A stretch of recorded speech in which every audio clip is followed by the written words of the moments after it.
Welcome to World of Documentaries. In the last episode, we covered Afghanistan's independence, its inner power struggles, and Soviet invasion and its withdrawal. Now, we will move to the last episode of Afghanistan series, Rise of Taliban, and what has brought Afghanistan to its present state. Few places on earth have carried the weight of history the way Afghanistan has endured it.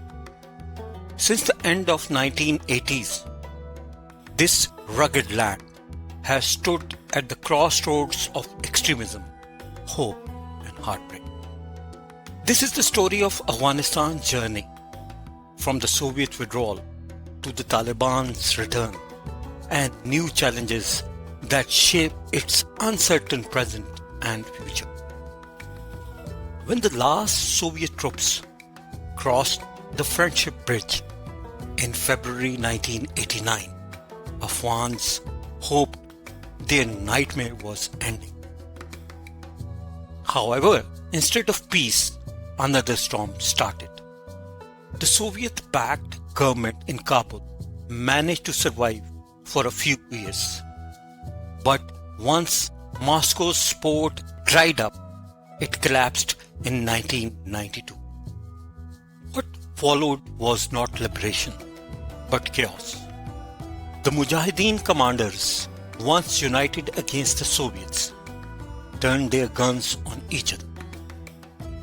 Kabul, the heart of Afghanistan, became a battleground of rockets and gunfire. Checkpoints run by militias appeared everywhere. A city already scared by war now descended into complete anarchy. Ordinary Afghans, exhausted and traumatized, had only one wish left: someone, anyone, who could break order. In this vacuum of fear and lawlessness, a new force emerged. In 1994, in the southern province of Kandahar, a group of religious students and ex-fighters rose with a promise backed by neighboring Pakistan. They would end criminality, enforce justice, and restore peace. They called themselves the Taliban. Led by Mullah Muhammad Umar, a one-eyed veteran of the jihad, the Taliban spread rapidly. They punished criminals harshly, reopened roads, and brought a form of order that many Afghans, desperate after years of warlord brutality, initially welcomed. City after city surrendered. By September 1996, the Taliban marched into Kabul, almost unopposed. They executed former President Najibullah and declared the Islamic Emirate of Afghanistan. For the first time in years, one group controlled most of the country. But this new era came with a heavy price. So, what was the life under the Taliban? Under Taliban, Afghanistan became one of the world's most isolated and restrictive societies. Women were barred from schools and offices. Music, entertainment, and basic freedoms vanished. Public punishments became weekly spectacles. Only Pakistan, Saudi Arabia, and the UAE recognized the regime. Meanwhile, another shadow drew: the arrival of Osama bin Laden and Al-Qaeda. From Afghan soil, Al-Qaeda planned global terrorism, including the devastating US embassy bombings in Africa in 1998. The United States struck back with cruise missiles, but bin Laden survived. Pressure on the Taliban mounted. The world was watching and waiting. And then, in September 2001, everything changed. On September 11, 2001, the world watched in horror as Al-Qaeda hijackers struck New York and Washington, killing nearly 3,000 people. The trail led directly back to Afghanistan. The US demanded the Taliban to hand over bin Laden. They refused. On October 7, 2001, the United States and its allies launched Operation Enduring Freedom. American air power devastated Taliban positions. On the ground, the anti-Taliban Northern Alliance advanced rapidly. Within weeks, major cities fell. By December, the Taliban abandoned their birthplace, Kandahar. Their regime, once seemingly untouchable, collapsed with stunning speed. With the Taliban gone, Afghan leaders met in Bonn, Germany, to design a new political system. Hamid Karzai of Durrani tribe was chosen to lead the interim government. Billions of dollars flowed into the country. Schools reopened. Girls returned to classrooms.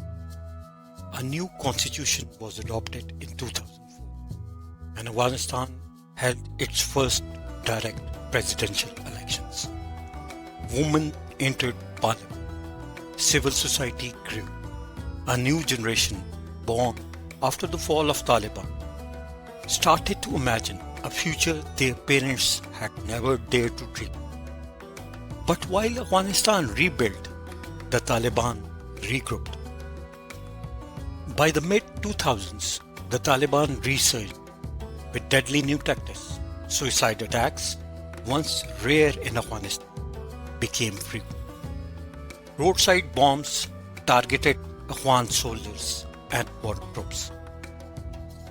Many Taliban leaders operated from safe havens across the border in Pakistan.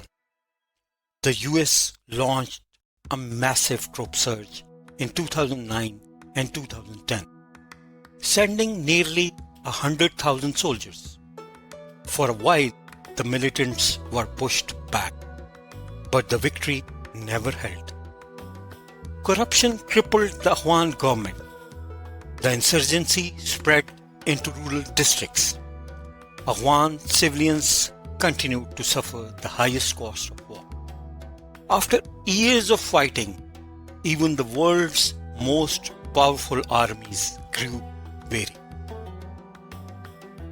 In 2020, after long negotiations, the United States signed the Doha Agreement with the Taliban. The deal promised a full withdrawal of US and NATO forces.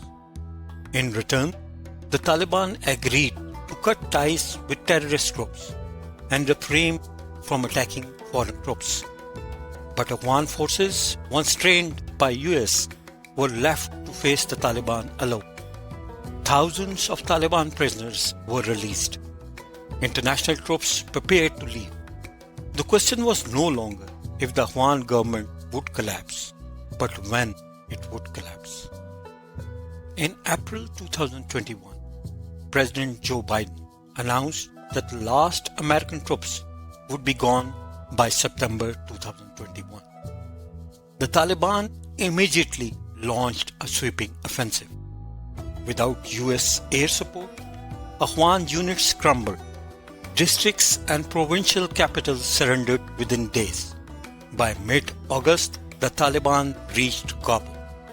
On August 15, President Ashraf Ghani fled the country. Within hours, Taliban fighters entered the presidential palace. The Islamic Republic of Afghanistan ceased to exist. At Kabul airport, chaos unfolded.